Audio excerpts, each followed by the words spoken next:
दोस्तों स्वागत है आपका हमारे 30 डेज़ सीखो इंग्लिश 007 में 30 डेज़ इंग्लिश रीडिंग चैलेंज में। और 30 डेज़ इंग्लिश रीडिंग चैलेंज का आज दिन है 10 डे यानी 10वां दिन है। और आज की स्टोरी बहुत ही दिलचस्प है। आज की स्टोरी के माध्यम से हम देखेंगे कि किस तरह से हमें इसमें बहुत कुछ सीखने को मिलता है। तो दोस्तों आज की हमारी कहानी है, क्या ताकतवर होना किसी को छोटा दिखाने का हक देता है।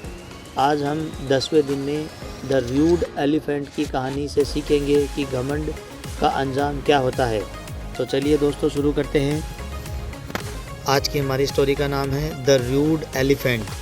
र्यूड का मतलब होता है दोस्तों बदतमीज़, यानी जिसे बात करने का कोई सलीका न हो, घमंड में चूर हो। Once there was a very rude elephant that lived in the green forest। Forest यानी जंगल, ग्रीन यानी हरा भरा, लिव्ड यानी रहना। तो एक बार एक रूड एलिफेंट, यानी रूड यानी मैंने बताया था घमंडी या बिगड़ा हुआ, बदतमीज़। तो एक बदतमीज़ हाथी रहता था एक हरे भरे जंगल में। He walked around the forest and destroyed यानी होता है तहस नहस करना, तबाह करना, बर्बाद करना। किन चीज़ों को? Trees and trampled plants and grass on the way. तो हाथी क्या करता था, जब जंगल में चलता था तो वह नष्ट करता चला जाता था पेड़ों को, छोटे मोटे जो पेड़ पौधे हैं, फूल पत्तियां हैं, घास को, जो भी उसके रास्ते में आते हैं उन सबको वह तहस नहस करते हुए चलता जाता था, यानी तबाही मचाते हुए चलता था। Small animals rain away in his fear. तो जब वो पेड़ पौधों को कुछ नहीं समझता, उनको भी वो तहस नहस करता हुआ चलता था, तो छोटे जानवरों को वो क्या समझेगा। इस वजह से छोटे जानवर उसके इस बर्ताव से डर के मारे दूर भागते थे।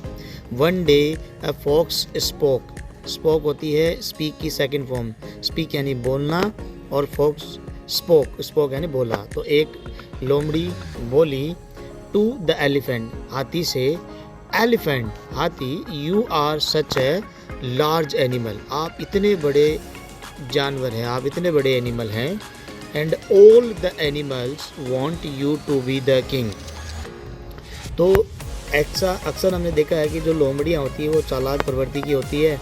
तो उस लोमड़ी ने हाथी को भी चने के झाड़ पे चढ़ा दिया और क्या कहा कि तुम इतने बड़े जानवर हो तो सभी जानवर चाहते हैं, यानी सब जानवरों की तरफ से उसने हामी भर के कहा कि सब जानवर चाहते हैं कि तुम जंगल के राजा बनो। तो हाथी जो था वो बहुत खुश हुआ। The elephant was happy and followed the fox to the palace of his coronation. यानी हाथी बहुत खुश हुआ लोमड़ी की ये बात सुनकर कि सभी जानवर चाहते हैं कि हाथी राजा बने जंगल का। तो हाथी ने लोमड़ी का पीछा किया, यानी पीछा करते हुए उस पैलेस तक पहुंचा।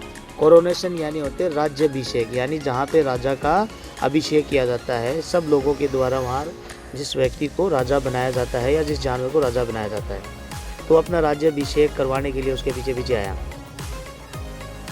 The clever fox had already collected all the animals. तो लोमड़ी ने पहले से ही योजना बना रखी थी कि हाथी के साथ क्या करना है, इसलिए उसने हाथी को बहला फुसला करके वहाँ बुला लिया था और पहले ही वहाँ पे जानवरों को लोमड़ी ने इकट्ठा कर रखा था। कलेक्टेड यानी इकट्ठा करना, all the animals. And they were hiding behind the tree, यानी सब के सब पेड़ों के पीछे या कहीं ना कहीं छिपे हुए थे। The trees near the swum, कोई कहीं छिपा हुआ था, कोई कहीं छिपा हुआ था। कुछ पेड़ों के पीछे छिपे हुए थे और कुछ स्वैम्प यानी होता है दलदल,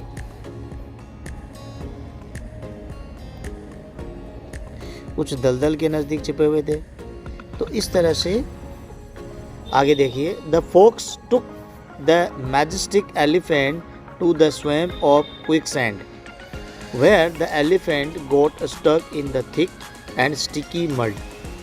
अब दोस्तों हुआ क्या, तो लोमड़ी ने सारा सेटअप जमा लिया था हाथी को फंसाने का।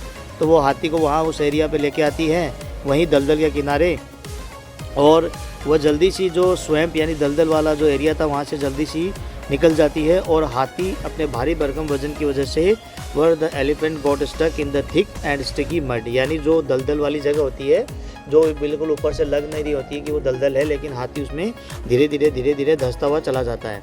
All the animals were standing on the side, और सारे जानवर जो थे छिपे हुए बाहर आ जाते हैं और वो सारे अपनी अपनी जगह खड़े हुए रहते हैं, देखते हैं। Only after the elephant promised to mend his way, the animals got together and pulled him out of the swamp।